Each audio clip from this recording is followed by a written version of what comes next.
Ada bagian di hati kita itu yang kehidupan sehari-hari, sekalipun kita ini so pasti masuk sorga kalau kita sudah terima Yesus sungguhan.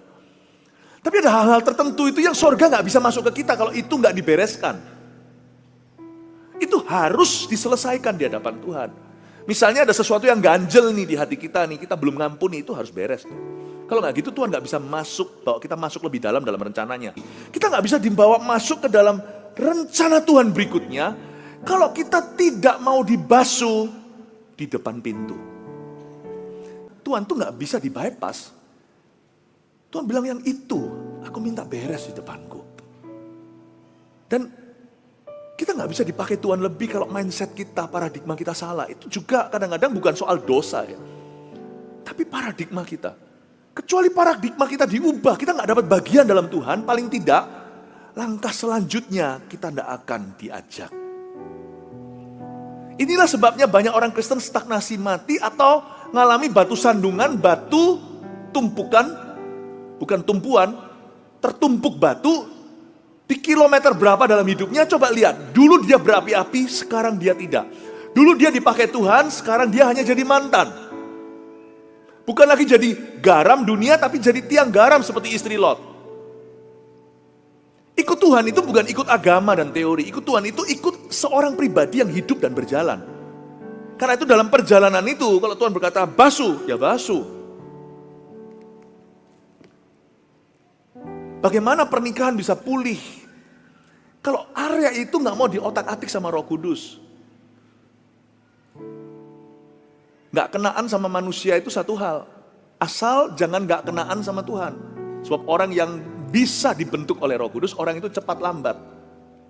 Tadinya gak kenaan sama manusia, nantinya dia menjadi orang yang lemah lembut dan rendah hati seperti Yesus.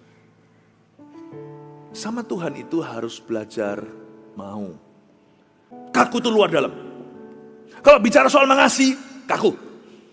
Kalau kita bicara tentang mengampuni 7 kali 70, jangan ditawar lagi.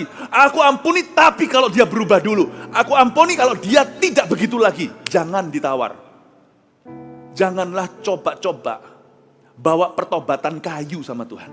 Dilapisi tembaga, dikasih manis-manis. Kalau dia berubah, aku nanti akan ampuni dia. Don't do that, itu penghinaan pada sorga. Kita harus ekstrim soal itu, harus radikal. Orang ekstrim radikal aja seringkali dibawa terus ke arah kompromi kok, digoda sama setan. Kalau kita masuk ke sebuah pernikahan, kita tahu bahwa ini masih ada pintu belakang, wait and see, lihat dulu, kalau nanti gak cocok, retur suaminya. Atau retur istri, so pasti lebih banyak kemungkinannya mereka akan bercerai kemudian. Waktu masuk ke pernikahan, masuk dengan mindset kaku. Apa yang Tuhan telah persatukan, tak seorang pun manusia boleh memisahkan. Amin. Kalau kita mau dibawa Tuhan jalan lebih dalam rencananya, kita mesti rela hidup benar sesuai dengan firman-Nya. Gak bisa Tuhan bekerja lebih dalam lagi kalau kita gak mau hidup benar. Gak bisa. Sungguhan. Mau gak mau harus ini. Gak bisa dilewati. Doa tidak otomatis menyelesaikan segala sesuatu. Misalnya satu keluarga mau pulih. Kalau Anda mau lihat keluarga Anda bahagia lagi, mesti harus tinggalkan selingkuhan itu. Selama ada orang itu, berarti kakimu belum dibasuh. Nggak mungkin bisa happy. A holy family will be a happy family. Keluarga yang dikuduskan pasti berakhir bahagia. Tidak tentu mulus, hidupnya banyak pencobaan.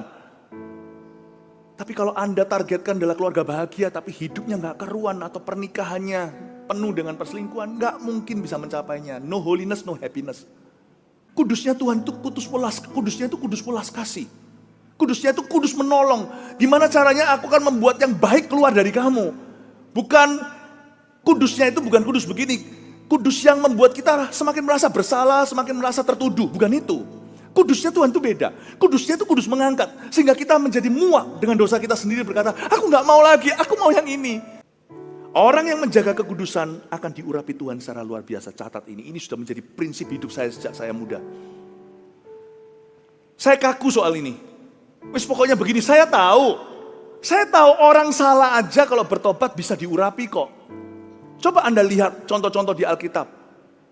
Bileam itu gak beres hatinya, dipakai Tuhan untuk memberkati Israel. Coba lihat lagi ayat-ayat Nabi tua, Nabi muda. Dipakai dengan dahsyat, padahal karakternya flaw atau karakternya ada cacat celah. Tapi jangan pernah kita menganggap bahwa kekudusan tidak penting hanya karena ada anugerah. Kalau kita salah aja bisa dipakai Tuhan, apalagi kalau kita menjaga kekudusan. Wow, dahsyat. Saya memulai memiliki sebuah prinsip sebagai hamba Tuhan waktu saya bertobat. Saya harus jaga kekudusan. Kalau saya jaga kekudusan, nanti saya akan jadi pendeta atau hamba Tuhan yang berbeda urapannya. Saya tidak tentu korbannya bagus, tapi akan menarik semua orang datang kepada Tuhan.